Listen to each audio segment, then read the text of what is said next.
কারণে কুষ্টিয়া যেহেতু একটি বিএনপির অধ্যুষিত এলাকা, আমরা বিশ্বাস করতে চাই ইনশাআল্লাহ বিএনপি গত 17 বছর আন্দোলন করেছে একটা নিরপেক্ষ নির্বাচনের মাধ্যমে জনগণ যাতে তার প্রতিনিধি নির্বাচিত করতে পারে। আমি আপনাদের এই সভায় আসার আগে বিগত স্বৈরাচারের দোষর এখানে আপনাদের মাহবুব আলম হানিফ এবং তার এখানে আরেকজন সহযোদ্ধা আরেকজন দোষর আতা, ওদের বাড়িটা পরিদর্শন করে এসেছিলাম আর কি। আপনারা ক্ষমতার অপব্যবহারকারীদের পরিণতি কি হয় এটা চোখের সামনে আপনারা এটা কুষ্টিয়া শহরে দেখেছেন। আমরা দৃঢ়ভাবে বিশ্বাস করি ক্ষমতা দেওয়ার মালিক আল্লাহ রাব্বুল আলামিন। এবং জাকির হোসেন সাহেব এখানে মেধাবী সন্তানদের একজন, বাংলাদেশের উনি বুয়েট থেকে পাশ করেছেন, তাই তো ভাই, একজন প্রকৌশলী। তো আমরা মনে করি যে ধানের শীষ এখানে মুখ্য বিষয়। আর ব্যক্তি হিসাবে আমি যেটুকু জানলাম, খোঁজখবর নিলাম, ওনাকে আপনারা সবাই ধানের শীষের প্রতীকে ভোট দিতে চান কিনা আপনারা বলেন? আমরা জাকির ভাইয়ের পক্ষে সবাই কাজ করবো তো ইনশাল্লাহ। আপনারা প্রত্যেকে ঘরে ঘরে যে আপনারা এটা মনে করবেন না যে শেখ হাসিনা পালিয়ে গিয়েছে। শেখ হাসিনা এবং তার সহযোগী মাত্র 2200 লোক দেশ থেকে পালিয়ে গিয়েছে, আর সব লোক এখানে ঘাটতি মারা আছে। এই কারণে নির্বাচনকে আপনারা কেউ হালকাভাবে নেবেন না। এই সদর আসনে প্রায় 5 লক্ষ ভোটার। আমি আপনাদেরকে অনুরোধ করব, এখানে বিশেষ করে বিদ্যুৎ সময়ের দরকার। বিদ্যুতের ইউনিয়ন জেলার সেক্রেটারি যে মিজান, আপনারা বিদ্যুৎ সময় যেহেতু দরকার, প্রত্যেকটা লোকের কাছে আপনারা যান অথবা তারা আপনাদের কাছে আসে।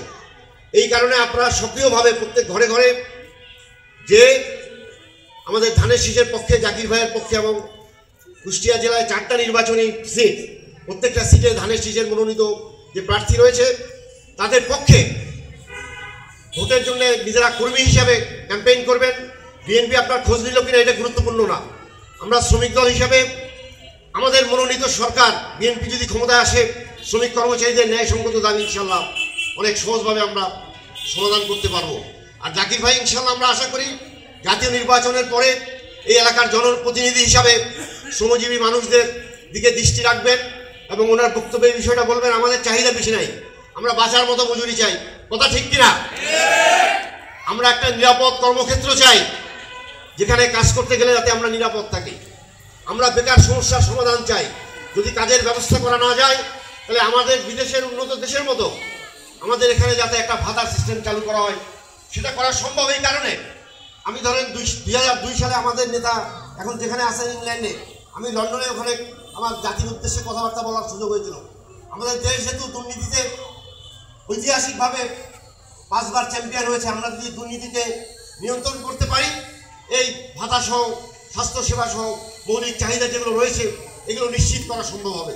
সেই কারণে আপনারা সবাই ধানের শীষের পক্ষে আমাদের যে প্রার্থী রয়েছেন, বিশেষ করে জাকির ভাই যেহেতু উপস্থিত রয়েছেন আমাদের এখানে, আমরা সবাই বিএনপির জন্য নয়, আমরা আমাদের নিজেদের জন্যে, আমাদের আগামী ভবিষ্যতের জন্যে, নিরাপদ কর্মক্ষেত্রের জন্যে, বাঁচার মতো মজুরির জন্য আমরা সবাই ধানের শীষের পক্ষে কাজ করব।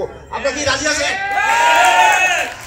এই পর্যায়ে আপনাদের উদ্দেশ্যে আমি বক্তব্য রাখার জন্য আহ্বান জানাচ্ছি বাংলাদেশ জাতীয়তাবাদী দলের কুষ্টিয়া সদর আসনের মনোনীত প্রার্থী, দেশের মেধাবী সন্তানদের একজন প্রকৌশলী জাকির হোসেন সাহেবকে এখন ওনার বক্তব্য রাখার জন্য আমি অনুরোধ করছি।